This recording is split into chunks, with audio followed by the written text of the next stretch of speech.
ಇಂದು ಪರಮ ಪೂಜ್ಯ ಬೋಧಿಸತ್ವ ಡಾಕ್ಟರ್ ಬಿ ಆರ್ ಅಂಬೇಡ್ಕರ್ ಅವರ 133ನೇ ಜನ್ಮ ದಿನೋತ್ಸವ ಅಂಗವಾಗಿ ಇವತ್ತು ವಿಧಾನಸೌಧ ಆವರಣದಲ್ಲಿ ಇವತ್ತು ನಾವೆಲ್ಲ ಕರ್ನಾಟಕ ರಾಜ್ಯ ಸರ್ಕಾರಿ ಅರೆ ಸರ್ಕಾರಿ ಪರಿಶಿಷ್ಟ ವರ್ಗಗಳ ನೌಕರರ ಸಂಘದ ನಾವು ಪದಾಧಿಕಾರಿಗಳು ಸೆಂಟ್ರಲ್ ಕಮಿಟಿಯವರೆಲ್ಲರೂ ಬಂದಿದ್ದೀವಿ. ನಾವು ಬಂದು ಇವತ್ತು ಬಾಬಾ ಸಾಹೇಬ್ರಿಗೆ ಪುಷ್ಪಾರ್ಚನೆ ಮಾಡಿ ನಮನ ಮಾಡಿ ಪ್ರಾರ್ಥನೆ ಮಾಡಿದ್ವಿ. ಇವತ್ತು ಎಲ್ಲ ಇಡೀ ಕರ್ನಾಟಕ ರಾಜ್ಯದಂತ ಇಡೀ ಭಾರತ ದೇಶ ಇಡೀ ಜಗತ್ತಿನಲ್ಲಿರುವಂಥ ಎಲ್ಲ ಜನರಿಗೂ ಗೊತ್ತು ಡಾಕ್ಟರ್ ಬಾಬಾ ಸಾಹೇಬ್ ಅಂಬೇಡ್ಕರ್ ಜಯಂತಿ ಹಾರ್ದಿಕ ಶುಭಾಶಯವನ್ನು ನಮ್ಮ ನೌಕರ ಸಂಘ ವತಿಯಿಂದ ನಾವು ಕೋರುತ್ತೇವೆ. ಮಾತಾಡ್ತೀರಿ ಸರ್? ಈ ದಿನ ವಿಶ್ವದಾದ್ಯಂತ ವಿಶ್ವಜ್ಞಾನಿ ಬಾಬಾ ಸಾಹೇಬ್ ಅಂಬೇಡ್ಕರ್ ಅವರ 133ನೇ ಜನ್ಮದಿನವನ್ನು ಅತ್ಯಂತ ಸಡಗರ ಸಂಭ್ರಮದಿಂದ ಆಚರಣೆ ಮಾಡ್ತಕ್ಕಂಥ ಸಂದರ್ಭದಲ್ಲಿ ಇವತ್ತು ಬೆಂಗಳೂರಿನ ವಿಧಾನಸೌಧದ ಮುಂಭಾಗದಲ್ಲಿರತಕ್ಕಂಥ ಬಾಬಾ ಸಾಹೇಬ್ ಅಂಬೇಡ್ಕರ್ ಅವರ ಒಂದು ಪ್ರತಿಮೆಗೆ ಬೆಂಗಳೂರು ನಗರ ಜಿಲ್ಲಾ ಘಟಕ SC/ST ನೌಕರ ಸಂಘದ ವತಿಯಿಂದ ನಾವೆಲ್ಲರೂ ಕೂಡ ಇಲ್ಲಿ ಅಸೆಂಬಲ್ ಆಗಿದ್ದೇವೆ.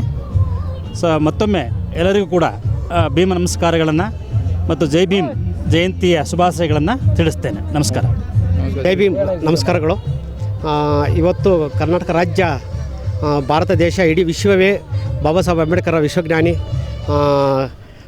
ಜಯಂತಿಯನ್ನು ಆಚರಿಸ್ತಾ ಇದೆ. ಇಂಥ ಸಂದರ್ಭದಲ್ಲಿ ನಾವು ಕೂಡ ಕರ್ನಾಟಕ ರಾಜ್ಯ ಪರಿಶಿಷ್ಟ ಜಾತಿ ಪರಿಶಿಷ್ಟ ಪಂಗಡಗಳ ನೌಕರರ ಸಂಘದ ವತಿಯಿಂದ ಬೆಂಗಳೂರು ನಗರ ಜಿಲ್ಲೆ ಘಟಕದ ವತಿಯಿಂದ ನಮ್ಮೆಲ್ಲ ಸಂಘದ ಪದಾಧಿಕಾರಿಗಳು, ನೌಕರರು ಮತ್ತು ಕಾರ್ಯಕಾರಿ ಸಮಿತಿ ಸದಸ್ಯರುಗಳು ಬಂದು 133ನೇ ಅಂಬೇಡ್ಕರ್ ಜಯಂತಿಯ ಪ್ರಯುಕ್ತ ಅವರಿಗೆ ಪುಷ್ಪ ನಮನ ಅರ್ಪಿಸುತ್ತಾ ಶುಭಾಶಯಗಳನ್ನು ಕೋರ್ತಾ ಇದ್ದೀವಿ. ಜೈ ಭೀಮ್, ಜೈ ಭಾರತ್, ಜೈ ಭಾರತ್.